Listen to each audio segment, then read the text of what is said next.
So welcome to you all again हमारे इस session में। अभी हम लोग डिस्कस करेंगे कुछ न्यूज़ सेक्शन और देखेंगे क्या क्या चेंजेस देखने को मिल रहे हैं। सो एक बार क्लियर कर दीजिए, आप लोग को आवाज़ क्लियर आ रही है और स्क्रीन प्रॉपरली विजिबल है? इफ़ यस काइंडली प्रेस 1 ताकि हम लोग सेशन यहाँ से स्टार्ट कर सके अभी का।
ओके सो सेशन स्टार्ट करते हैं। देख सके गोल्ड के मूव वापस से 1735 के लेवल्स में देखने को मिल रहे हैं। सेम रेंज मूव करती हुई प्राइजेस अप्स एंड डाउन्स दोनों दिखाते हुए मिले। रीज़न बिहाइंड इट कि अभी हम लोग की स्पीच जो है वो पूरी तरीके से लाइव होती हुई दिख रही है और मेनली हमारा आज जो पूरी तरीके से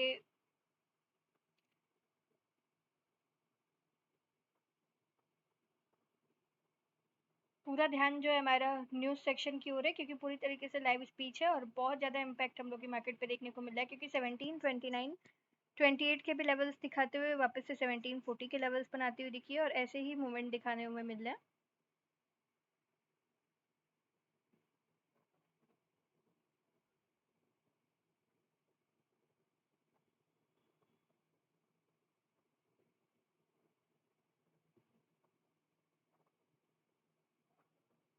फिलहाल 1735.76 के लेवल्स पे मूव करते हुए प्राइजेस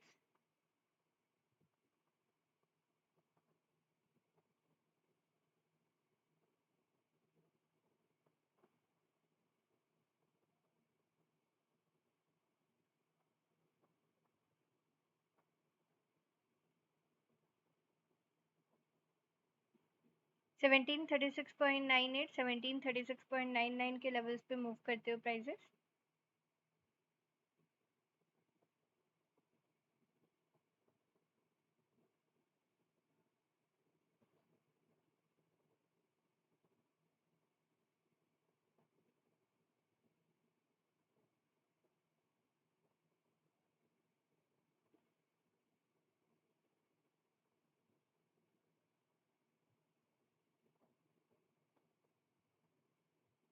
1736, 1737 के लेवल्स हम लोगों ने अपनी दो ट्रेड ऑलरेडी क्लियर कर ली है, जो कि हम लोगों ने सबसे पहले आते ही दो कॉन्ट्रैक्ट शॉर्ट किए होते 1739.95 के लेवल्स पे और 38.92 के लेवल्स पे बाय किया हुआ है $206 के प्रॉफिट। और उसके बाद दो कॉन्ट्रैक्ट बाय किए 1734.48, 1735.99 के लेवल्स पे वापस से बाय सेल करके $302 के प्रॉफिट जनरेट होते हुए देखने को मिले।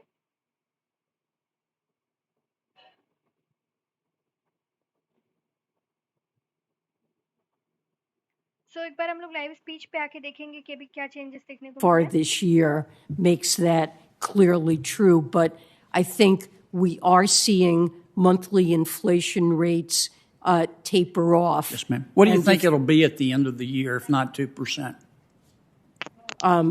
Probably closer to 4%. Okay. And Fine. that's already almost must be the case based on what's happened this year. But in my estimation, there are the types of supply bottlenecks that Okay. the economy I don't want to is spend too much experiencing. time on inflation. and I'm sorry to interrupt, but we have so little time and I talk slowly.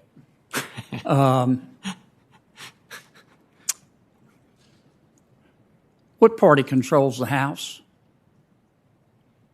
The Democrats. What party controls the Senate? The Democrats. I believe we can agree that President Biden is a Democrat. I believe. Okay. Senator Schumer, who's a Democrat, Correct. and my friend, controls the Senate floor. And he can raise the debt ceiling by just amending the budget resolution, can't he? It's possible that that could be done. Yes, ma'am. So why didn't he do it? Why don't y'all do it? Because and then this we is don't. Let me because just this finish. is Let me just finish. Privacy for individuals is getting ignored, and I think treating the American people like they are subjects of the government is unconscionable. Well, Senator Loomis, I really disagree with the assessment that you have, and I think you misunderstand the proposal. Banks already report directly to the IRS the interest that they pay on accounts when it exceeds $10. And this is not a proposal to provide detailed transaction-level data by banks to the IRS. It is a proposal to add 2 additional pieces of easily ascertained information on to the 1099 INT form that banks already file, namely the aggregate inflows into the account during the year and the aggregate outflows. And I think it's important to recognize that we have a tax gap that's estimated at $7 trillion over the next decade. That is taxes that are due and are not being paid to the government, that deprive us of the resources we need to do critical investments to make America more productive and competitive. And the reason that that tax gap in part exists, partly it's because the IRS has been deprived of revenue to hire auditors, but the IRS has a wealth of information about individuals. If you work at a job where you get labor income, a W-2 is filed and sent. There are dividend payments and transactions payments that are sent to the government. But there are a class of partnerships, businesses, high-income individuals who have opaque sources of income that the IRS doesn't have direct information about, and that's where the tax gap is, not low-income people. And Well, this additional information would help. $600 threshold is not usually where you're going to find the massive amount of tax revenue you think Americans are cheating you out of. That's correct, but it's important to have comprehensive information so that individuals can't game the system and have multiple accounts.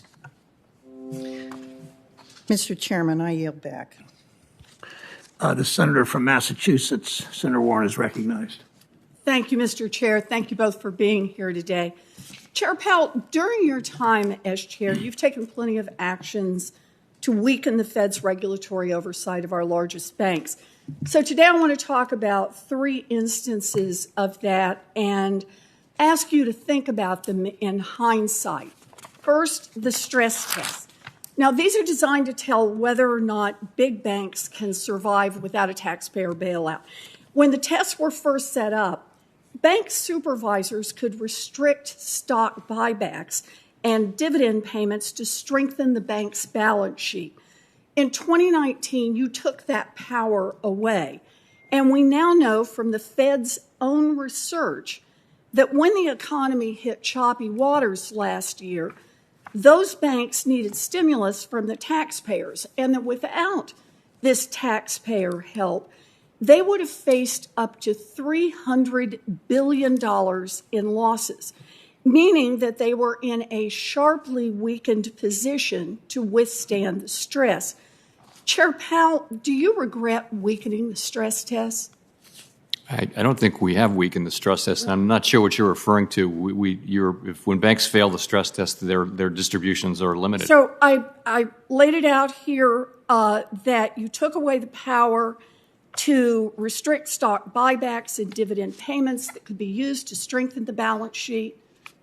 You don't see any changes you made to the stress tests and handing the stress tests out in advance? Capital in the largest banks is at multi-decade highs. That's not my question. I'm looking at the Fed's own research, which says that without the help that you had to put into the economy last year, they would have faced up to $300 billion in losses. So, look, I don't want to argue with you about what which happened. they would have been able to absorb without difficulty. Let me ask you the question then. I take it you don't have any regrets about any changes to the stress tests? Not really. I mean, I'm prepared to Okay. look at anything we did is fair game to look at again, Okay. but I don't think so. No. Let me ask about another action. In 2020, the Fed, along with the other agencies, removed the Volcker Rule restrictions on whether banks could co-sponsor so-called family funds. And then earlier this year, we watched the collapse of a quote-unquote family fund called Archegos, which caused banks to suffer a quick $10 billion in losses. Given the Archegos collapse, do you regret weakening the Volcker Rule? That's actually a family office at Archegos is. I don't know that there are any Volcker Rule implications for Archegos. I will say we've looked at the Archegos situation closely. Those losses were, and I think learned our lessons from that. Learned your lessons, but do you have any regrets about weakening the Volcker Rule around family funds, having watched what Archegos did? I'd have to understand the Archegos connection. Generally, it was widely agreed that the Volcker Rule, as implemented, was complex and not workable. Okay. And So we took a fresh I'll take look. that as a no. I just want to make sure I can get through all three of these. One last example. In 2019, the Fed weakened liquidity requirements, the rules that ensure that firms have adequate cash to meet their obligations. For banks between $250 and $700 billion in assets, the liquidity requirement was cut by 15%. So let me just ask, do you regret slashing liquidity requirements designed to protect markets from crashing like they did in 2008? So that was tailoring, which the law that had been passed through this committee required. I don't see that there has been any evidence that was a bad idea, but it's one that could certainly be looked at again. Okay, so you'd be willing to at least look at that Yes. one again. Okay, this cut by 15%.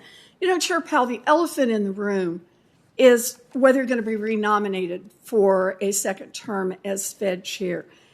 Renominating you means gambling that for the next 5 years, a Republican majority at the Federal Reserve with a Republican chair who has regularly voted to deregulate Wall Street won't drive this economy over a financial cliff again.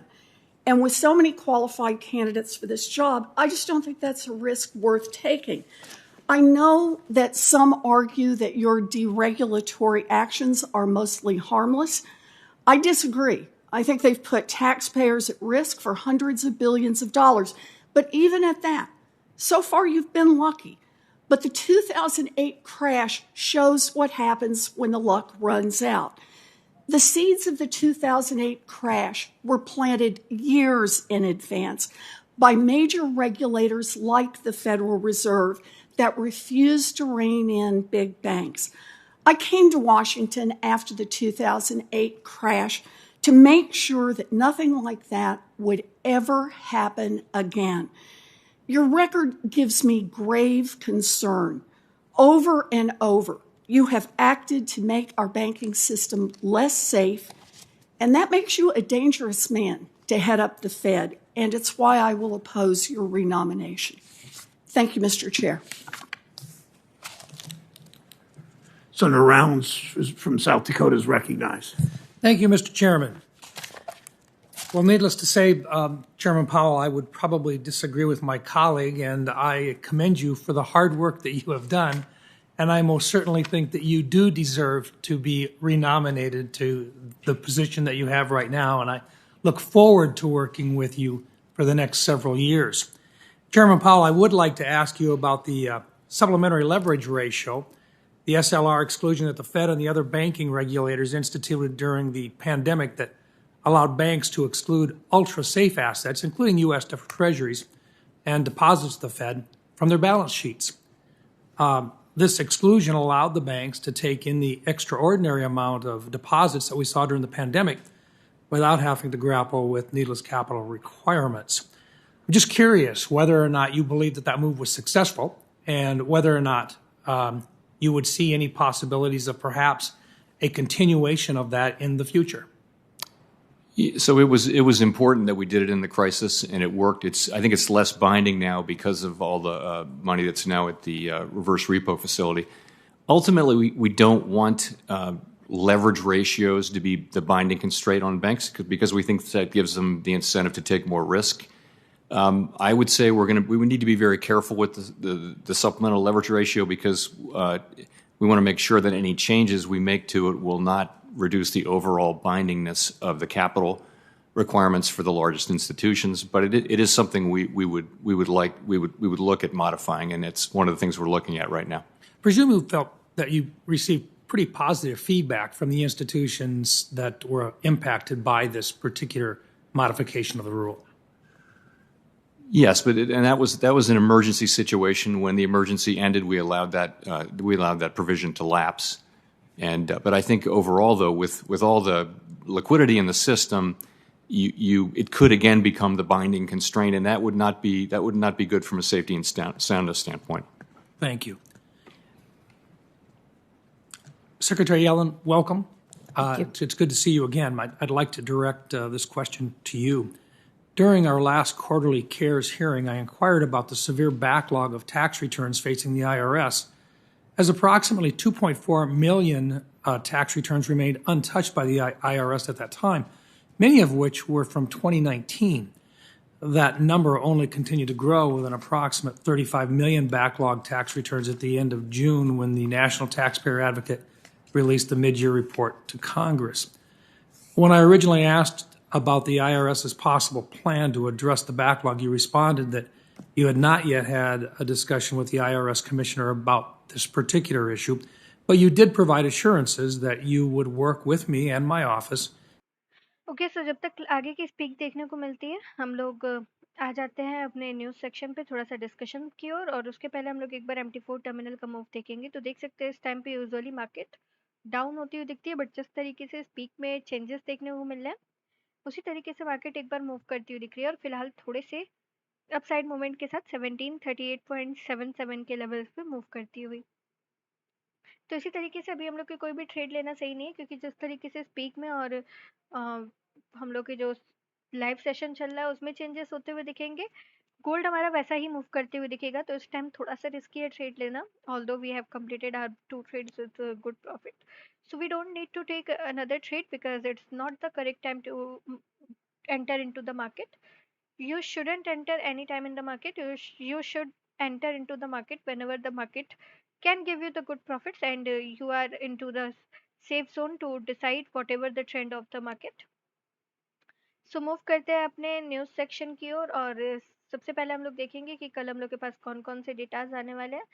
तो कल हमारी Wednesday market और हम लोग को शाम को 7:30 बजे 2 डेटा देखने को मिलने वाले हैं pending home sales month to month and crude oil inventories pending home sales month to month की बात करें तो देख सकते हैं change in the number of home under contract to be sold but still awaiting the closing transaction excluding new construction. So usual impact actual greater than forecast is good for currency. हर 28 दिन पे हम लोग को देखने को मिलता है and previous -1.8% expectation 1.1% की। 8 बजे क्रूड ऑयल इन्वेंट्रीज के data actual less than forecast is good for currency previous -3.5 million and expectation -2.5 million की देखने को मिल रही है।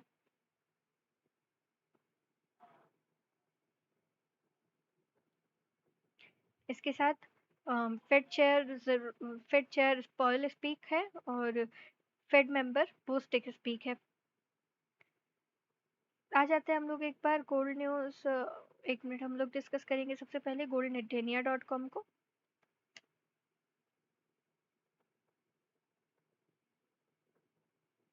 सो goldnetindia.com में हम लोग देखेंगे कि ऑल ओवर मार्केट आज हमारी कैसी रही और उस हिसाब से गोल्ड हमारा कैसा मूव करते हुए दिख रहा है। सो मार्केट अभी मूव करती 1738.81 के लेवल्स से। आज की ओपनिंग से 12.39 पॉइंट्स की गिरावट के साथ 0.71% की गिरावट के साथ आज की रेंज 1754.45 पे हाई बनाते हुए 1728.08 तक का लो बनाते हुए मार्केट देखने को मिली है।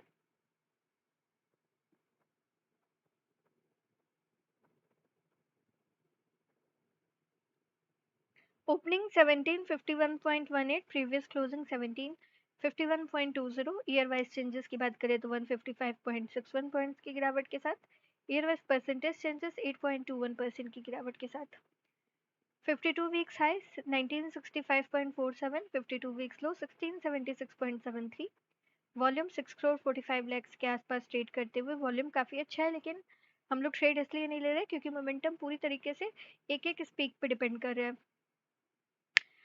तो ग्लोबल मार्केट का मूव देखें तो US 30 हमारी नेगेटिव, बिटकॉइन नेगेटिव, शांघाई ऐसी पॉजिटिव रहा, UK 100 नेगेटिव, टैक्स 30 नेगेटिव, निकाई 225 नेगेटिव, निफ्टी 50 आज पूरी तरह से नेगेटिव 17,748 106 पॉइंट्स की गिरावट के साथ क्लोजिंग दिखाते हुए।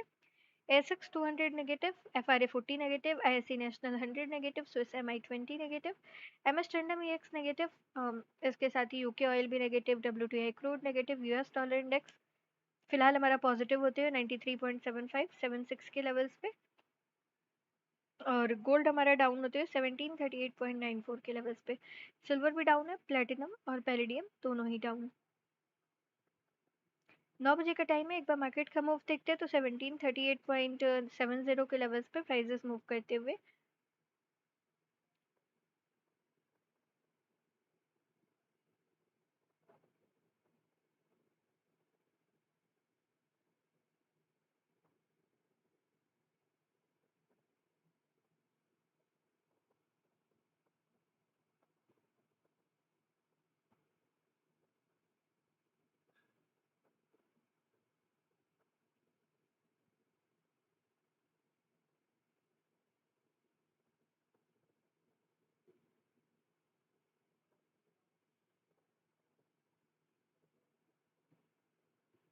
सेवनटीन 38.58 के लेवल्स पे थोड़ी देर प्राइजेस का मूवमेंट जज करेंगे और उसके बाद अपने न्यूज़ सेक्शन पे आएंगे।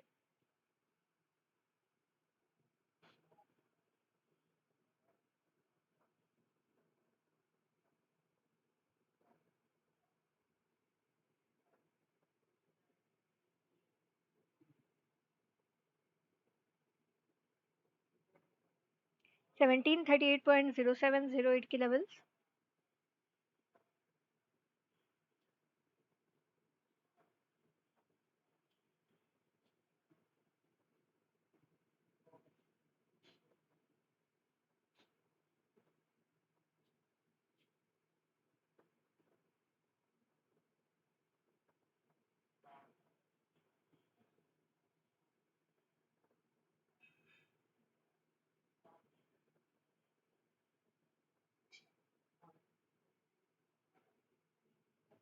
थोड़े से अपसाइड रिबाउंड 1738.58 के लेवल्स।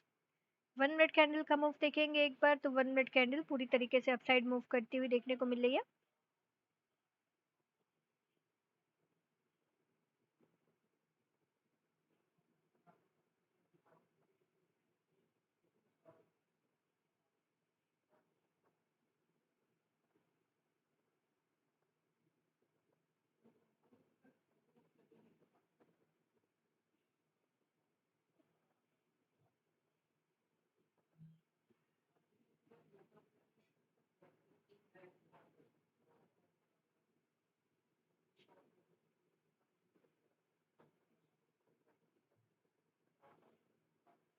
वापस से एक से अपसाइड रिबाउंड लेते हुए प्राइजेस 1739.3435 के लेवल्स पे।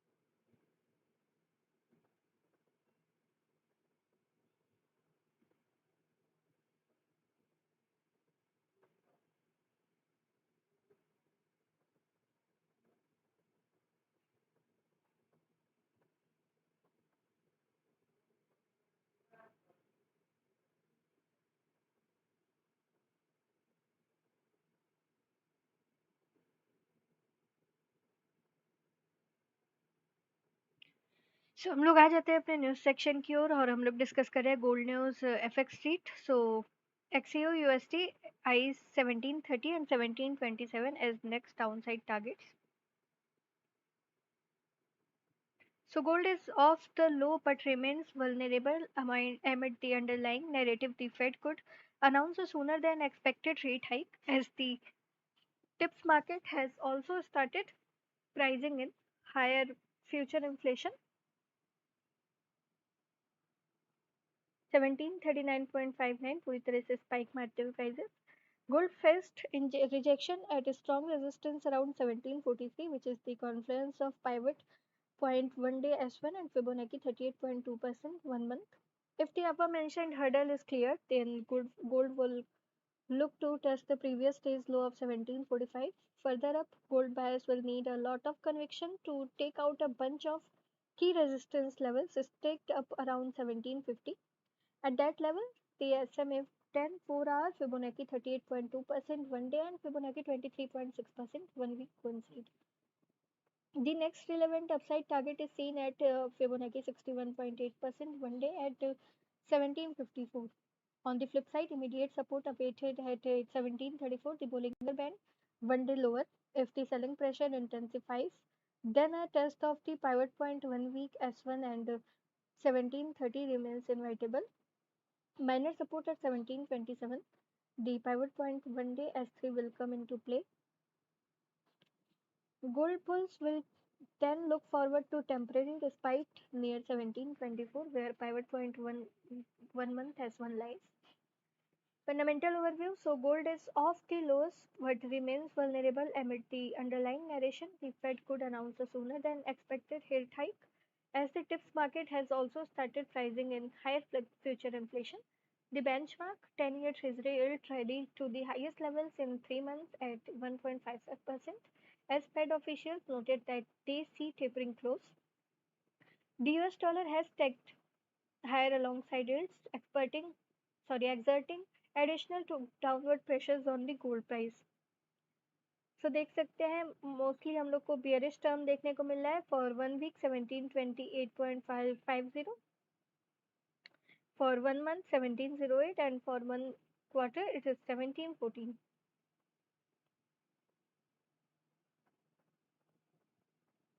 So gold could see tapering as soon in November. It's Powell doing as always. The chair signaled that tapering could be announced as soon as next month. What would this mean for gold bulls? In the latest edition of the Fundamental Gold Report, I covered FOMC's newest statement on monetary policy and the dot plot. I concluded that gold will struggle until the Fed's tightening cycle is well underway. As the chart shows, the yellow metal has been struggling from the past of the year, and I don't expect any shift from the trend anytime soon. Now it's high time to analyze Pearl's press conference. In his prepared remarks, the Fed chair offered a rather upbeat view on the US economy. Real GDP rose at a robust 6.4% pace in the first half of a year, and growth is widely expected to continue at a strong pace in the second half. Looking ahead, FOMC participants project the labor market to continue to improve. Pyle also downplayed the inflationary risk. He acknowledged that inflation has stayed at a high level for longer than the Fed expected, but at the same time, he reiterated that the Fed's view of transitory nature of elevated inflation. These bottlenecks infected have been larger and longer lasting than anticipated, leading to upward revisions to participants' inflation projection for this year. While these supply effects are prominent for now, they will abate, and as they do, inflation is expected to drop back towards our longer term goal. However, the question is, why should we trust the Fed's current inflation outlook, given that its previous forecasts were clearly wrong and underestimated greatly the real precedent of inflation? Last but not least, Pearl offered more clues about tapering of quantitative easing. Although no decision has yet been made, participants generally view that So long as the recovery remains on the track, a gradual tapering process that concludes around the middle of the next year is likely to be appropriate. So, my conclusion would be given that the tapering is said to be very gradual, it's likely to start sooner rather than later.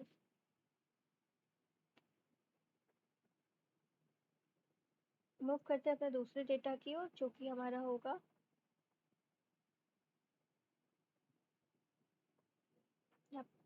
This one. So gold, silver, and WTI crude. So gold saw a high for the day at 1760 level. Silver spot 70 straight sideways for with gold. WTI crude November we wrote hit the next target of 7415 and held. Further gains are expected targeting 7475 then 7540. All targets hit as we reach 7628 this morning. Daily analysis. So gold first resistance at 1760 and 1762. Shorts need stop above 1766. Strong resistance at 1773 to 76. Could see a high for the day if tested. Shorts need to support above 1780. A break high target 1795 to 98. Key Fibonacci supports at 1742, 40 again, and the only level of support this week. Longs need support is stops below 1736. A break lower is a signal that targeting 1728.27, 1723.22, and 1719/17. So silver holding minor resistance at 22.65.70. Targets best support for week again at 22 and 22.25.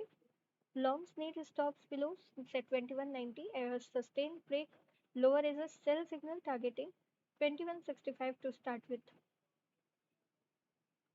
So एक बार move करते हैं अपने gold की ओर. तो gold के prices देख सकते हैं 1 मिनट कैंडल 1738 के लेवल्स पे, 15 मिनट कैंडल वापस से अपने 1739 के लेवल्स को डाउन करते हुए वापस से एक बार 1738 के लेवल्स 1737 के लेवल्स देखने को मिल रहे हैं.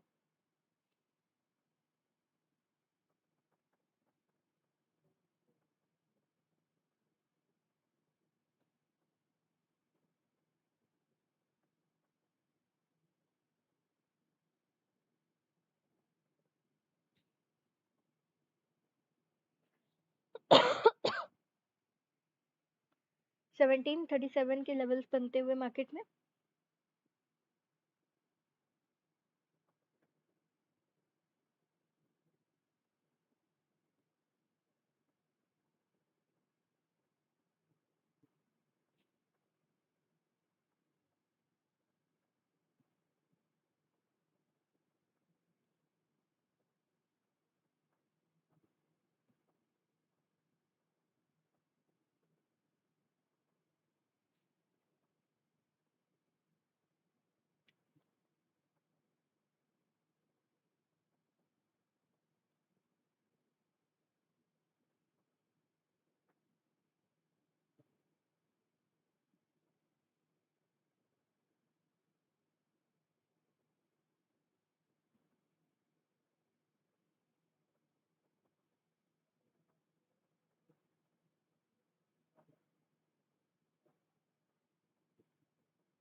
सेवनटीन 36 तक के लेवल्स वापस से मार्केट में. एक मिनट बाद दूसरी कैंडल फॉर्मेशन का टाइम.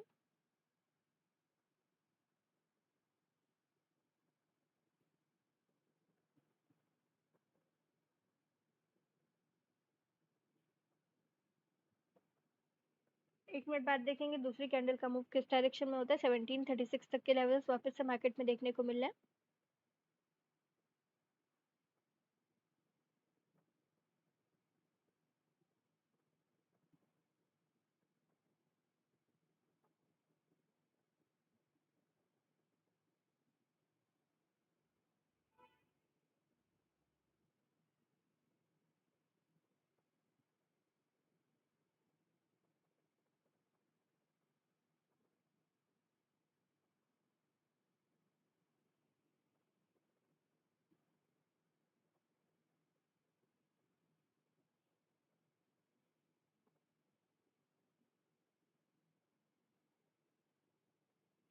देख सकते हैं एक दूसरी candle formation short cream candle के साथ फॉर्मेशन बनाती हुई।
$1736.66 के लेवल्स पे प्राइसेस मूव करते हैं। फिलहाल पूरी तरीके से स्टेबल हो चुकी है मार्केट, बहुत ज़्यादा मूव देखने को नहीं मिल रहा है। और हम लोग आ जाते हैं अपने डिस्कशन पॉइंट्स पे।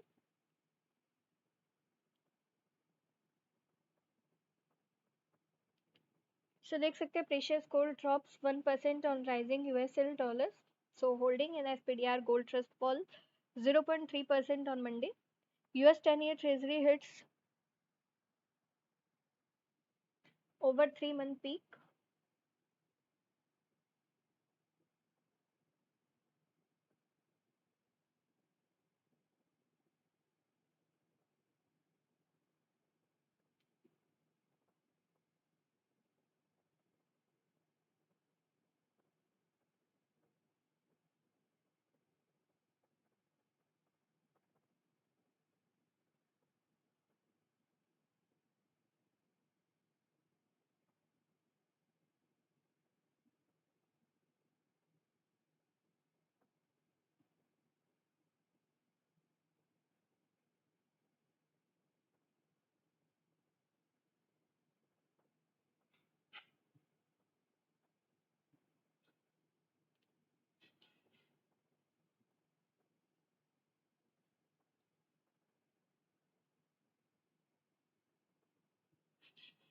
Investor sentiment on gold remains downbeat, analysts. So gold extended losses on Tuesday, falling 1% on a stronger dollar and US Treasury yields, while investors also waited for policy cues from a speech by Federal Reserve Chair Jerome Powell.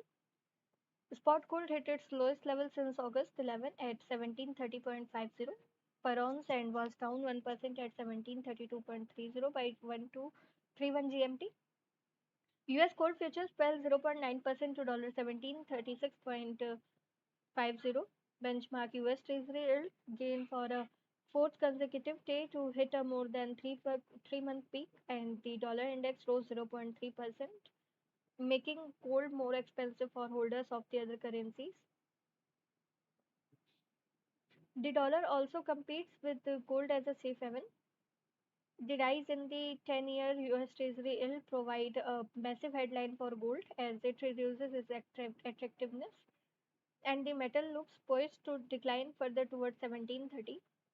Market sentiment therefore remains downbeat with continued ETF outflows, and investors are not very optimistic about prospects for gold.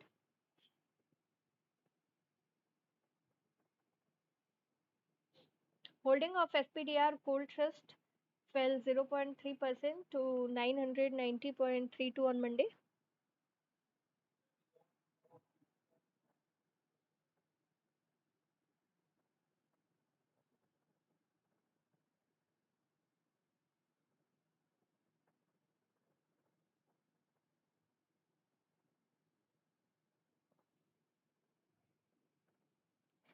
Chicago Fed President Charles Evans on Monday said he expects inflation to rise 2.4% by 2024, but interest rate to be only a gentle incline upward. This concern about more persistent inflation also appears to be becoming a much more consistent theme of central bankers discourse with the number of Fed speakers yesterday coming across a little more forcefully when it comes to start of tapering. CMC market UK chief market analyst Michael Hewson said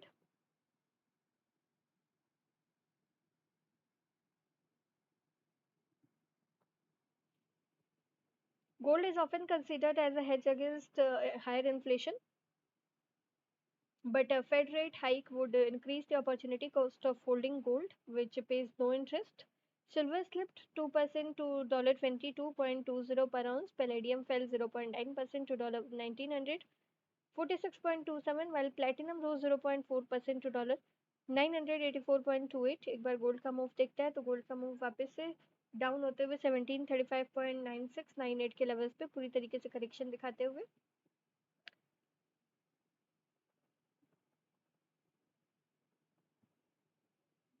एक बार हम लोग एक बार speak पे आ जाएंगे और देखेंगे अभी क्या होते हुए दिख रहा है. Of course, that has to be part of a plan to switch to renewables and address climate change. Yeah, one of our concerns, of course, is, the technical challenge here on intermittent sources of energy, as you described, and storage. But the impact this will have on families that are on fixed incomes, our seniors, our lower-income families, you see these massive spikes in energy costs. Well, that's certainly something we would want to avoid. And I don't believe that the president's program is going to lead to increases in the cost of energy. And I respect that point of view. I'm sure when the Europeans launched on this path, they weren't planning to have order of magnitude increases in prices either. But it has been a consequence of the policies. Chairman Powell, earlier this month, in response to revelations about securities trading by presidents of Fed regional banks, you began a review of the ethics and transparency rules across the Fed because, and I quote, "the trust of the American people is essential for the Federal Reserve to effectively carry out our important mission. The Fed Board of Governors is subject to FOIA and the Federal Records Act, but the Fed regional banks currently are not." Would you support making Fed regional banks subject to FOIA and the Federal Records Act to ensure greater public transparency and trust in the Fed? Senator, that's a good question. I'd like the chance to think about it and come back to you. I would want to reflect on that and on the reasons why they're not subject to it, and I will do that. I appreciate that, Chairman Powell. If there's something, and Mr. Chairman, I'll wrap up here the statement. If there's something that concerns, I think, many of us is the loss of trust of the American people in their government. And here you have one more example. I appreciate your leadership, and thanks for consideration of that request. Thank you. Senator from Georgia, Senator Ossoff, is recognized. Thank you, Mr. Chairman, and thank you to our guests. Mr. Chairman, a question I've asked you in several consecutive hearings. The COVID-19 pandemic, of course, the most significant shock to the U.S. and global economy in the last 2 years. Beyond COVID, what do you assess are the most significant systemic risks or threats to financial stability in the U.S. and globally? When I think about systemic risks to the financial system, I always think about cyber risks, really more than anything else. We have a very highly capitalized banking system, one that is much better at measuring its risks, so that more traditional making bad loans, losing money, and things like that, that'll happen, but the banks are really well fortified against that. The risk that we haven't really faced the full brunt of yet is a successful cyber attack on a financial institution of some kind, be it a financial market utility or a bank or another financial institution. And, we work closely with Treasury and other agencies all around the country on that. You never have the feeling you're doing enough, but it's a very high priority to be ready for it. But that would be the number one thing. Madam Secretary, the same question for you, please. Other than the ongoing COVID-19 pandemic and the terrible economic toll that it's taking and the terrible health toll that it's taking, looking more broadly, what do you assess to be the most significant systemic risks or threats to financial stability? I think there are threats to financial stability that have come from the growth of activity in the shadow banking sector. We saw some of those threats emerge during the onset of the pandemic. We have, for example, open-end bond funds that guarantee daily redemption, saw massive withdrawals by individuals who wanted to flee to cash, and that can trigger fire sales of assets with systemic consequences. The Financial Stability Oversight Council that I head has taken that up as a topic that we're looking at and examining. There are issues relating to hedge funds and the possibility of leverage there that can trigger financial runs. That's another topic. And more broadly, climate change over time is, I believe, could be a significant risk to the financial sector and the economy. And FSOC is also doing work on that to assess, evaluate, coordinate regulators, work with them to make sure they have the data that they need and that we develop the methodologies to examine that risk. Thank you, Madam Secretary. Mr. Chairman, you noted in your testimony the impact of supply chain bottlenecks on prices. Can you give a sense to what extent you assess that difficulties in the shipping markets and in port operations are driving those bottlenecks and contributing to high price levels in some sectors? It's certainly one of the major factors. We're told by our contacts that retailers, for example, that are trying to buy products for the holiday season can't get the product. If they can get the product, they can't get a container. If they can get the container, they can't get a ship. If they can get the ship, it's at anchor outside of the port of Los Angeles. So transportation is a big issue. Really, that our supply chains have gotten all tangled up and blocked up. Big part of it. Thank you, Mr. Chairman, and Mr. Chairman and Madam Secretary. As you know, Georgia hosts the Port of Savannah, which is the fastest growing deep water port in the United States. It hosts the largest single container terminal. Okay, we are moving towards our discussion point. So हम लोग देख सकते हैं आज हमारी by the way 28th of September.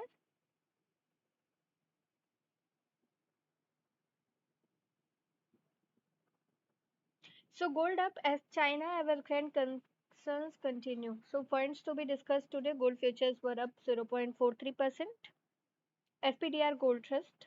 Gold bucks remain firm despite headwinds. Gold rise during the previous week. US dollars out of the market and pressure gold. US dollars out of the market and pressure gold. Gold price in US dollars. XAUSD chart. So gold was up on Monday morning in Asia with the risk appetite decreasing as concerns over the China Evergrande Group's debt situation and its potential economic impact continue. Gold futures were up 0.43% to $1,759.30 by 11:40 p.m. ET. China's ministry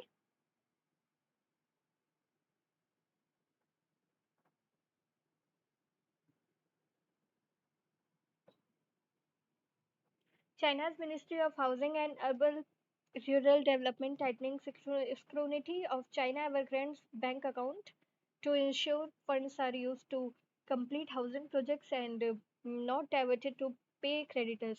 The developer missed a payment on offshore bonds during the previous week, with the second payment due later in the week. Demand for physical gold in China.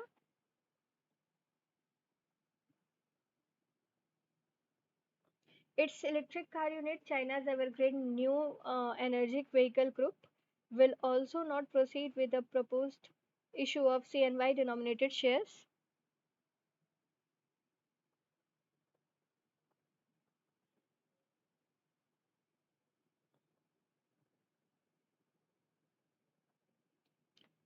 A top consumer rose during the previous week as investors sought safety in the safe haven yellow metal as they monitor the ongoing situation at China Evergrande. 10 years US Treasury yield. उसको discuss करने से पहले एक बार हम लोग आ जाते हैं अपने गोल्ड के मूव देखने क्योंकि नेक्स्ट कैंडल ओपनिंग का टाइम और नेक्स्ट कैंडल हमारी 1736.51 पे ओपन होती हुई दिख रही है।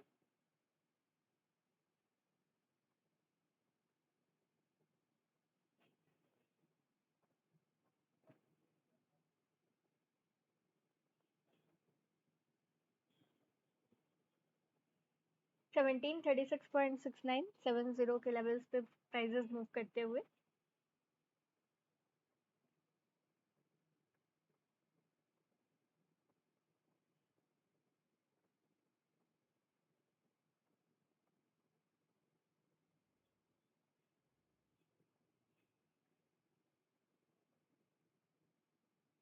सेवनटीन 1737 के लेवल्स पे प्राइजेस मूव करते हुए।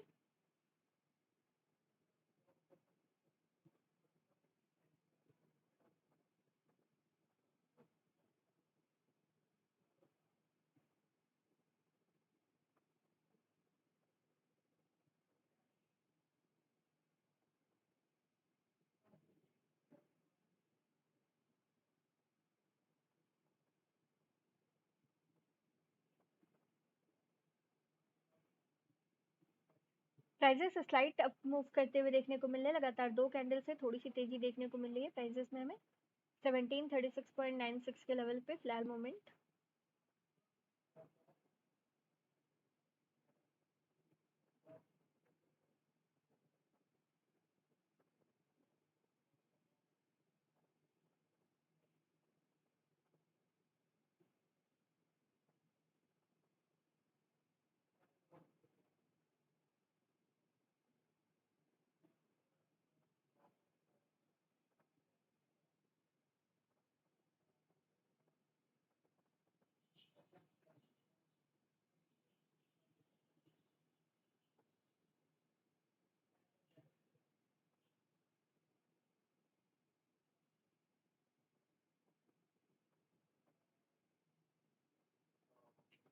थोड़े से स्लाइट अपसाइड मूव देते हुए 1737.2527 के लेवल्स पे प्राइजेस मूव करते हुए।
1737.4649 के लेवल पे प्राइजेस मूव करते हुए देखने को मिल रहे हैं।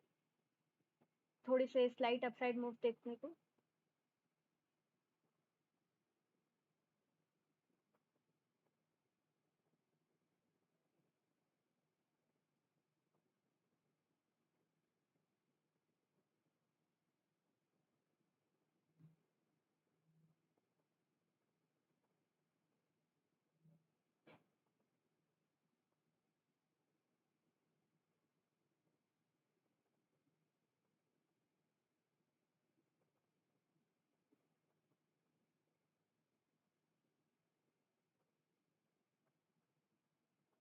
1737.0916 के लेवल्स पे प्राइजेस मूव करते हुए पूरी तरीके से अपसाइड मूव लेते हुए दिख रहे हैं। ऑल्दो स्टोकेस्टिक इंडिकेटर देखें तो वो दिखा रहा है कि अब हो सकता है कि एक बार करेक्शन देखने को मिल सकते हैं।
1736.33 देख सकते हैं पूरी तरीके से प्राइजेस वापस से एक बार करेक्शन की हो, जिस तरीके से स्टोकेस्टिक ऑसिलेटर हमें दिखा रहा है एक बार करेक्शन की उम्मीद हो सकती है और वापस से 1730 तक के लेवल्स देखने को मिल सकते हैं।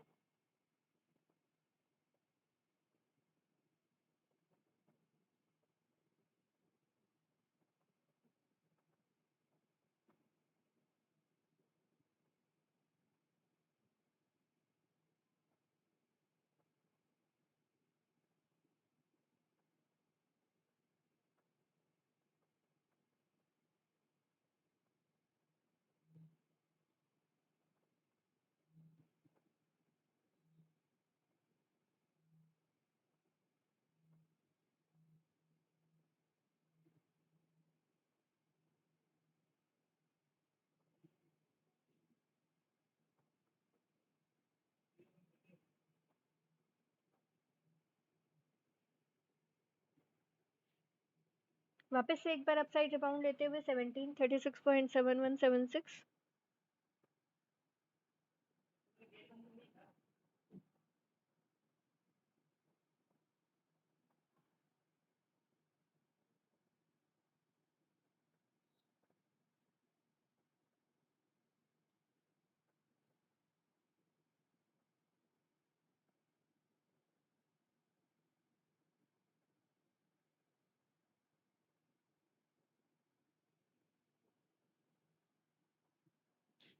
देख सकते हैं पूरी तरीके से मार्केट एक बार अपसाइड रिबाउंड लेती हुई। आ जाते हैं हम लोग अपने डिस्कशन पॉइंट पे। सो 10 year treasury yield, however benchmark 10 year US treasury yield climbed to their highest since early July 2021,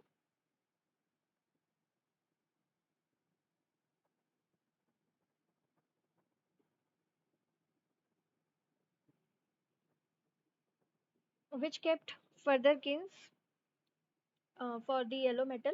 On the central bank front, European Central Bank President Christine Lagarde will speak on Tuesday. Lagarde will be joined by the Bank of England Governor Andrew Bailey, Bank of Japan Governor Rodrigo Cuerda, and US Central Federal Reserve Chairman Jerome Powell at an ECB forum channel a day later. हम लोग आ जाते हैं अपने video पे जो कि हम लोग टिप देख रहे थे। In the United States.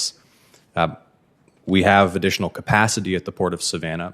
Broadly speaking, have you been in any meetings, principals meetings, or National Economic Council meetings, or discussions at a high level about surging governmental resources and ingenuity to solve these shipping bottlenecks?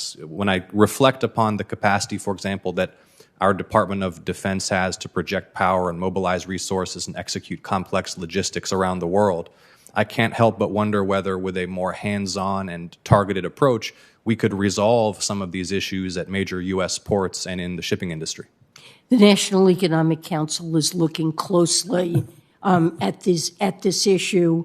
They've hired someone who has extensive experience with logistics and supply chains to take a very careful look and to see what we can do to try to untangle these supply chains. Thank you. Any recommendations to Congress would be appreciated, and perhaps if there's some emergency legislative measure that would allow us to tackle this problem, which is contributing to price instability and price increases, let's follow up directly about opportunities to work together. Thank you, Mr. Chairman. I yield. Senator Tillis is recognized from his office remote. Thank you, Mr. Chairman, Secretary Yellen, and Chair Powell. Thank you for being here. Chair Powell, the Administrative Procedure Act requires federal agencies, including the Federal Reserve, to follow well-established rules when issuing proposed and final regulations.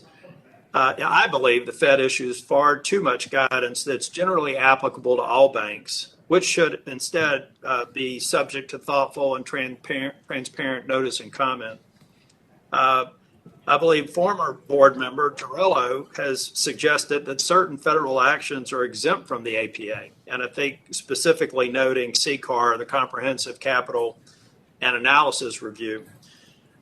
In my conversations with Vice Chair Quarles, he's made it abundantly clear that he believes the Fed does, in fact, have to abide by the APA in all circumstances. So, Chair Powell, who's right? Does Tarullo have a leg to stand on in terms of saying that the Fed is not subject to the APA in all circumstances? Or is Vice Chair Quarles right that you are? Senator Tillis, I will speak to you to this issue under the control of my general counsel, who's here. But my understanding is that the APA does apply to the board, and that we take care to observe its requirements. I know that our stress testing and capital plan rules were promulgated in compliance with the APA. So I guess with legal counsel in the room, I've got a half answer. Well, I've given you what I know. I'd be happy to follow up with you. Yeah, I feel very strongly about it. We'll come back to that. I did want to ask you another question, Chair Powell. In minutes from the FOMC conference call on October the 13th, you advocated October 2013. You advocated for not disclosing contingency plans you had made for a potential breach of the debt ceiling, saying it would, and quote from the minutes, make it less likely that the Congress will feel enough pressure to actually raise the ceiling, end quote. Do you think it's the role of the Federal Reserve to decide to withhold such information? And what other instances, if you do believe that, and what other instances have you deemed it important not important enough to not influence congressional outcomes? No, I actually, if you look at that transcript, what I said was, and what I meant was, the things that we will do that are within our power to do, I think are very well understood by market participants. There was a long list of things discussed at that meeting, and as you get down the list, these were things that we really would not like to do, and probably wouldn't do, but really in a national emergency we'd have to think about doing. So I was talking about those sorts of things, and I thought putting those out there and having people believe that we would do these things was really not a good idea, and that it might create a misunderstanding on the part of the public that we actually could shield the financial markets and the economy and the American people from a default on the debt ceiling, on our debt, and that is not the case. Secretary Yellen and Chair Powell, I know you both made comments endorsing the federal legislative solution to provide a replacement framework for outstanding financial contracts tied to LIBOR. I agree completely, and I was pleased to see the legislation clear the House Financial Services Committee last week on a strong bipartisan basis. Just want to let you know that we understand that bipartisan action is needed in the Senate to effect a smooth transition and provide certainty to capital markets. And I look forward to working with my colleagues, first among them, Senator Tester, to make sure that Congress does act and provide for a smooth transition. Thank you, Mr. Chairman. I yield back. Thank you, Senator Tillis. Senator Cortez Masto. Thank you. Thank you both for being here. It has been at times loud, exciting hearing this morning, and I appreciate your patience, and you're still there, willing to ask questions, and I think it says a lot about both of you. Let me just put something, because at the end of the day, at least for the people in my state, it is about the truth and the facts and people working together and what is happening in this country during this pandemic. So let me just verify, because Congress passed the CARES Act, the American Rescue Plan, and an appropriations bill with significant resources for health care, for housing, and support for local governments. And they did this because we were in the middle of a worldwide health pandemic due to COVID-19. Isn't that correct? Yes, for both of you, both shaking your heads, yes? Yes. Yes. So let me, how important were those investments to avoid a deep and painful recession? Were they important to avoid that recession? Is that? Absolutely. Utterly essential. Okay. And I appreciate that, because at the end of the day, there was bipartisan work to address this pandemic, and it was needed at that time. And the work that we are doing to increase the debt limit has a lot to do with that debt that was incurred back then to address the pandemic. Isn't that right? That's true. Raising the debt limit is allows us to pay bills that were incurred because of those acts and others of Congress. So just so I can clarify, so my colleagues who are refusing to come to the table to address this, they are getting the benefit of that relief in their states, however, correct? Yes, of course. All right. I just to clarify that. Now, I do know, though, coming from Nevada, and Chairman Powell, you and I have had this conversation, Secretary Yellen, you as well, there's still an industry that was so hard hit that it's still trying to recover from this pandemic, which is that hospitality, that travel and tourism industry. Isn't that correct? It's still deeply depressed, hasn't come back to normal yet. That's right.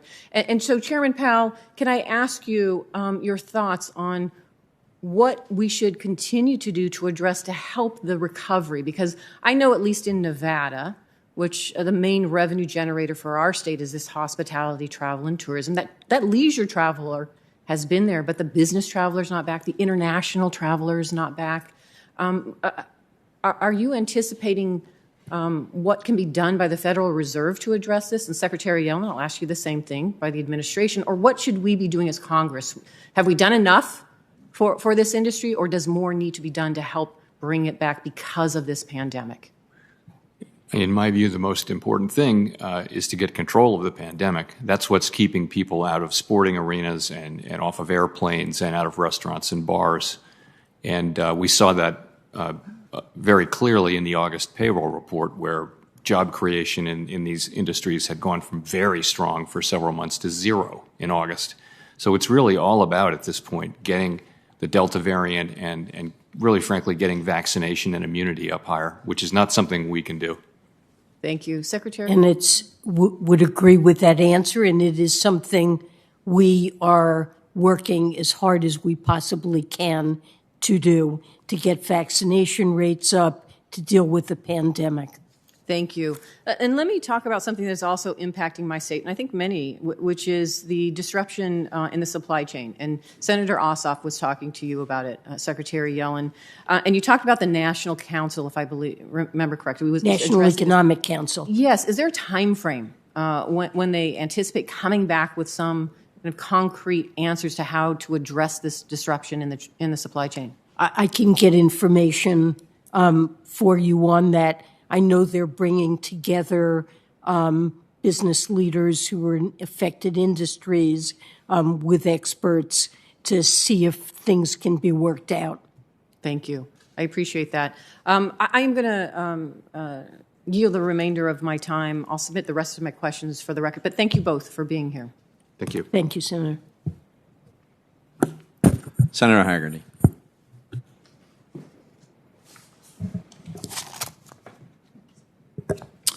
Thank you, Ranking Member Toomey, and thanks to the members of the committee for holding this hearing. I want to thank Chair Powell, Secretary Yellen for being here today. Chair Powell, I'd just like to also acknowledge you. You and I have talked extensively about my concern. So ये खत्म होते हुए दिख रहा है, हम लोग आ जाते हैं अपने डिस्कशन पॉइंट्स पे, तो देख सकते हैं।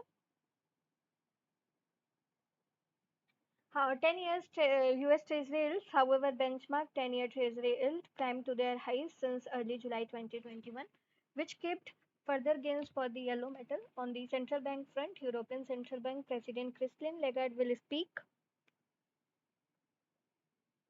on Tuesday. Lagarde will be joined by the Bank of England Governor Andrew Bailey, Bank of Japan Governor Yuriko Kuroda, and US Federal Reserve Chairman Jerome Powell at the ECB Forum panel a day later. So SPDR Gold Trust. Meanwhile, US Treasury Secretary Janet Yellen will join Powell to testify at a Senate Banking Committee hearing on Tuesday. The House Financial Service Committee hearing will follow on Thursday. SPDR Gold Trust said its holding increased 0.1% to 993.52 tons on Friday from 992.65 tons on the day before. The precious metals gain was restrained, however, by rising benchmark 10-year US Treasury yields from early July 2021. Rising bond yields will further dampen the price of gold as investors fret about the debt situation at China Evergrande Group and how it will affect the economy. Gold was up on Monday morning in the London. Precious metals gain were restrained So future for gold rose by 0.43% to $17.59 an ounce on the day, but headwinds remain. The precious metals came with restraint, however, by rising benchmark 10-year US Treasury yields from early July 2021. Rising bond yields will further dampen the price of gold. China's Evergrande bank account have been closely scrutinized by the Ministry of Housing and Urban Rural Development to ensure funds are used to finish housing projects, not to pay conditions. An offshore bond payment was missed by the developer the previous week, and the second payment was due later this week. In the midst of the apex bank's tapering talks, gold is one asset that remains highly vulnerable.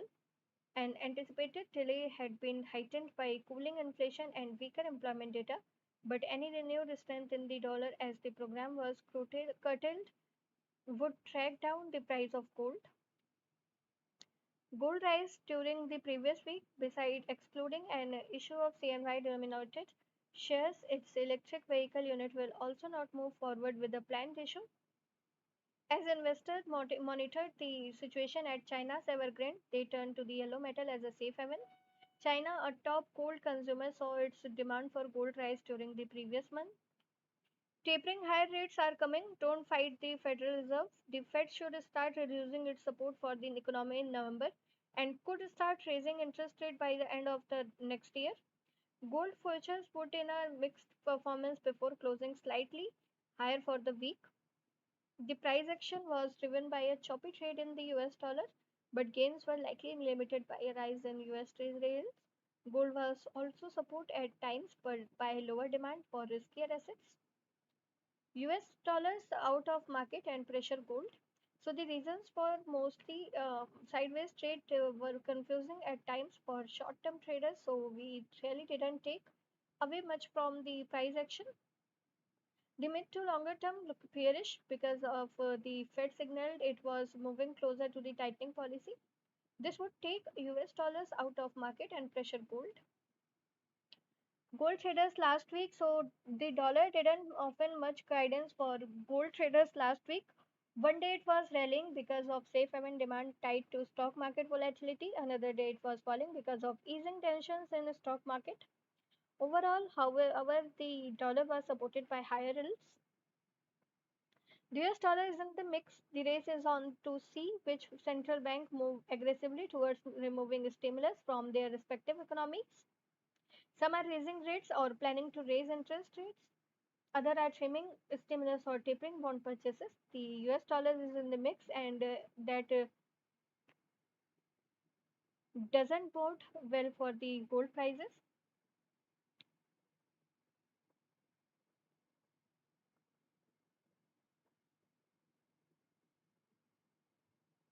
Gold prices may firm it if the stock market continues to rally sharply, but that's only because investors move into the safety of US treasuries.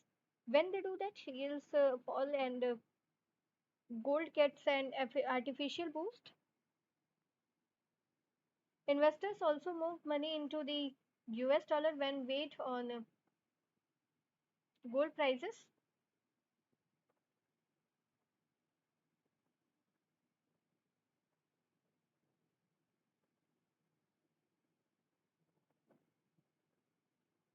Investors also move into the US dollar when weigh on gold prices. I don't think that even a stock market crash could turn and get into a mid to long term bull market. In order for that to happen, the Federal Reserve and another central banks would have to pump additional stimulus into the financial markets. That is, it's not likely to happen, however, because most are trying to reduce stimulus. If they treat an about phase, then they risk losing the market's economy. What this means is that the process of a global tightening of monetary policies is starting, and gold prices will have limited upside potential.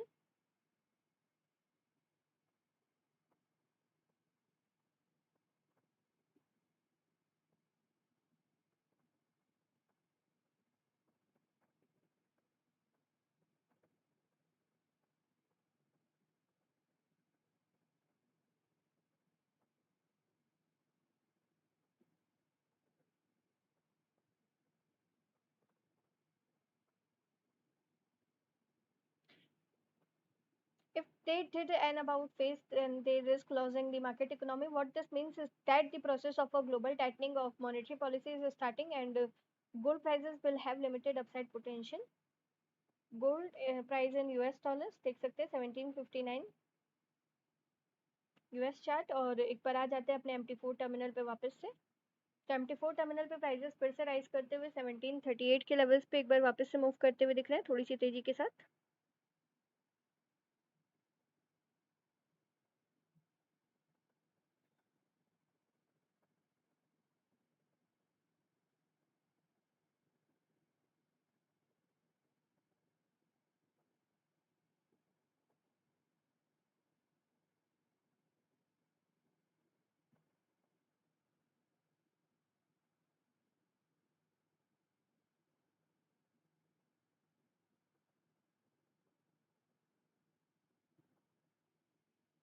तीन minute बाद दूसरी candle formation का time. उसके पहले हम लोग अपने discussion point पे आ जाते हैं।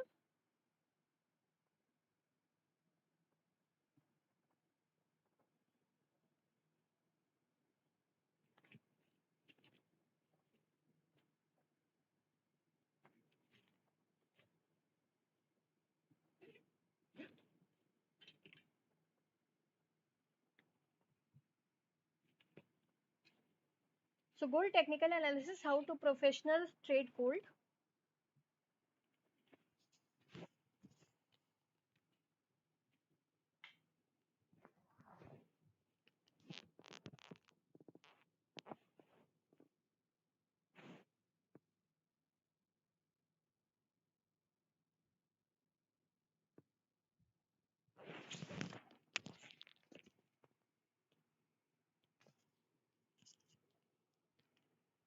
So how do professional trade gold? How gold is traded?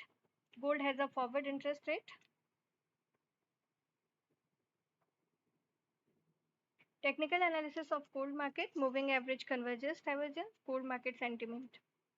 So how do professional trade gold? So professional investors will track the direction of treasury yield and the value of US dollar, which are driving forces behind the value of gold. Professional money managers use several technical, fundamental, and sentiment indicators to determine the future direction of the gold prices. The metal is both precious and industrial and is viewed as both a commodity and a currency. The yellow metal, as it is often referred to as, is generally quoted in US dollars and traded both as an exchange traded instrument as well as over the counter. How gold is traded?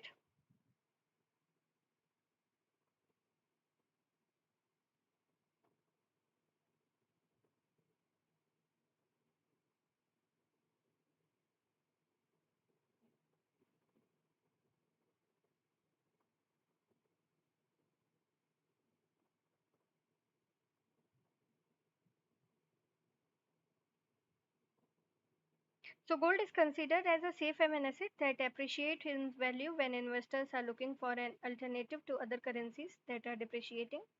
When interest rates are declining around the world, the demand for a currency that will sustain its value provide a backdrop for rising gold prices. Gold is traded in cash, futures, and forward markets. So gold has a forward interest rate like dollar rates and or euro rates. This interest rate called the GOFO rate interest relative to the US dollar when gold market demand rises. Officially, the gold forward offer rate or GOFO is the interest rate at which contributors are prepared to lend gold on a swap against US dollars.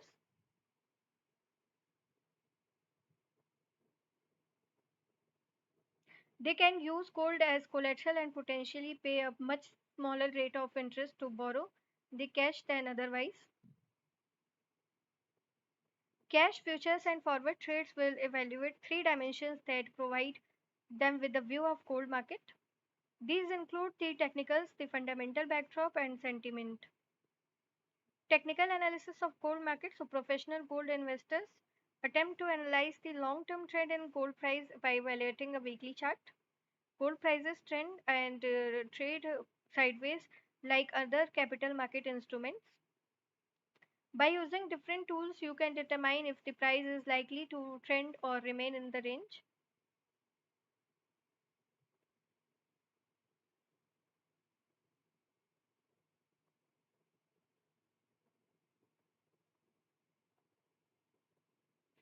Weekly continuous gold future price in August 2021 are trading sideways to lower based on its positions relative to the 50 and 10 weekly moving averages.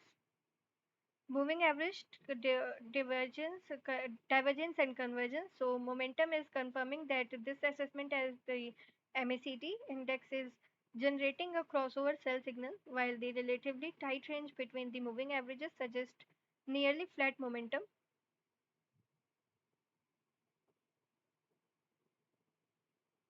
The indicator is also suggesting momentum may be getting ready to accelerate. The MACD is very useful momentum index that uses moving averages to generate a crossover signal that describe when positive as well as negative momentum is accelerating. Momentum is important and often used momentum indicator is the relative strength index.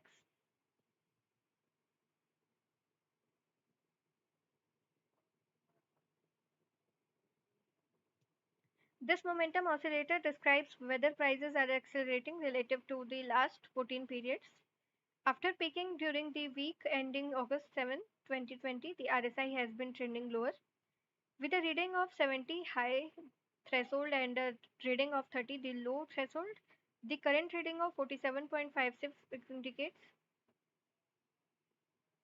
nearly flat momentum with a slight bias to the downside.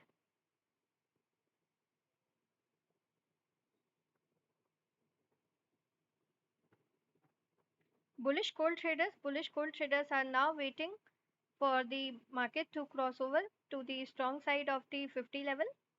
This will give them a early jump on a shift in the momentum to higher.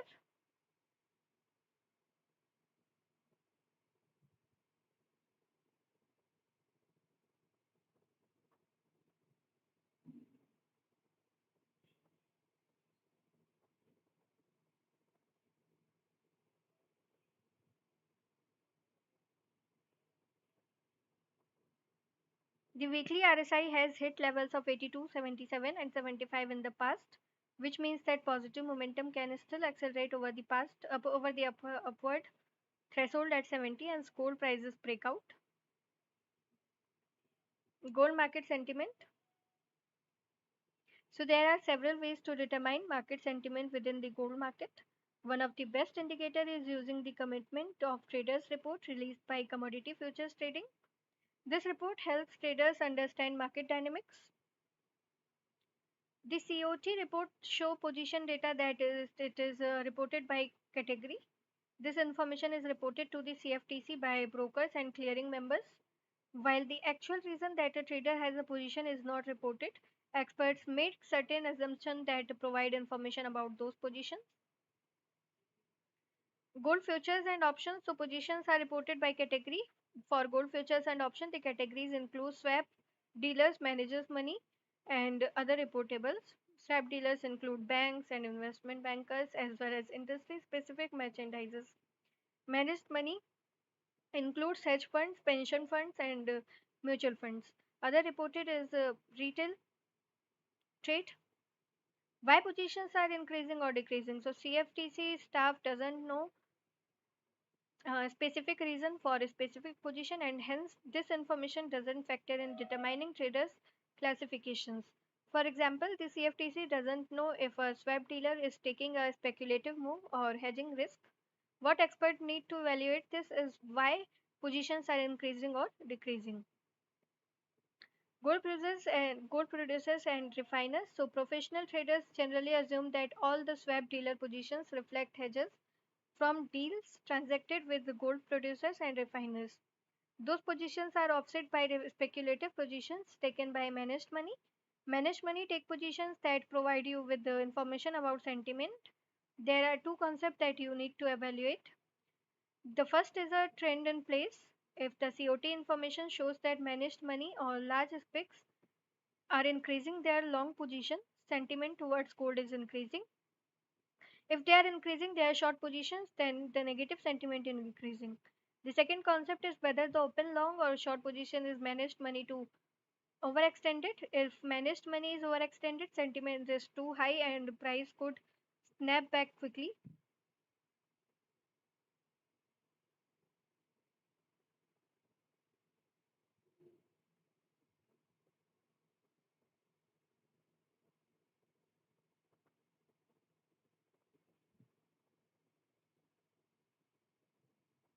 सो आ जाते हैं हम लोग अपने MT4 terminal पे। तो देख सकते हैं गोल्ड के प्राइजेस स्लाइटली मूव करते हुए अपसाइड 1738 अपनी क्लोजिंग अच्छी दिखाने की ओर देखने को मिल रहा है, 1738 39 की ओर।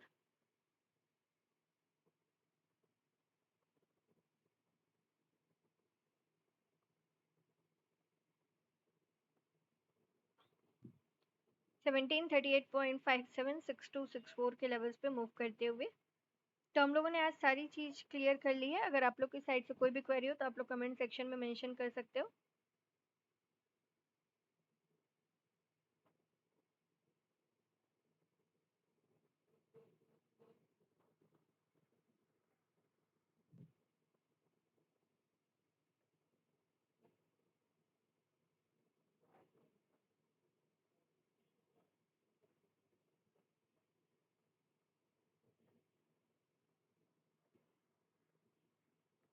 आप लोग की साइड से कोई भी क्वेरी हो तो लाइव चैट सेशन आप लोग के लिए ओपन है, आप लोग मेंशन कर सकते हैं ताकि उसको पूरी तरीके से रिजॉल्व किया जा सके।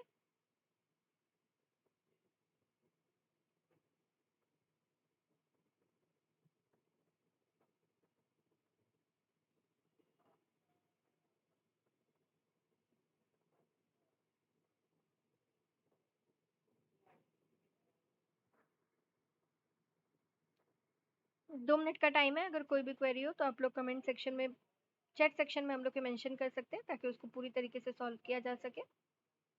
और एल्स अगर सब कुछ क्लियर है तो काइंडली प्रेस 100 टू एंड में दिस सेशन राइट हियर।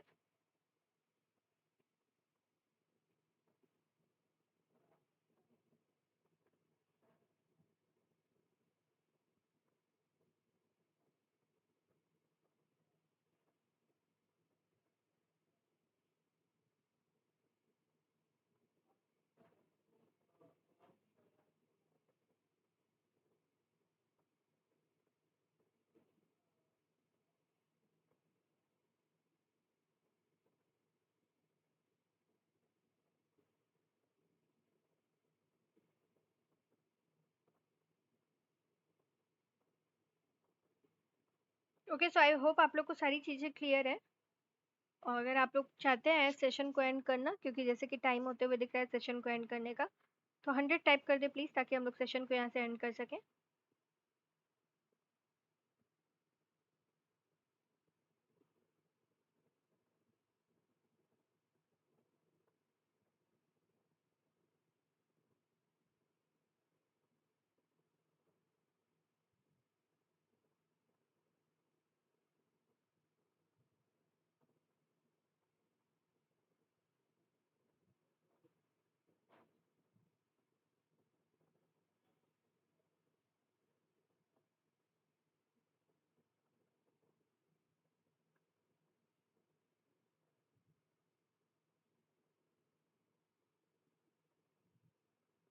तो हम लोग आज का सेशन यही पे एंड करते हैं और बाकी वापस से हम लोग मिलेंगे कल के सेशन में। So thank you so much for joining and concentrating and for your time. I am ending this session right here.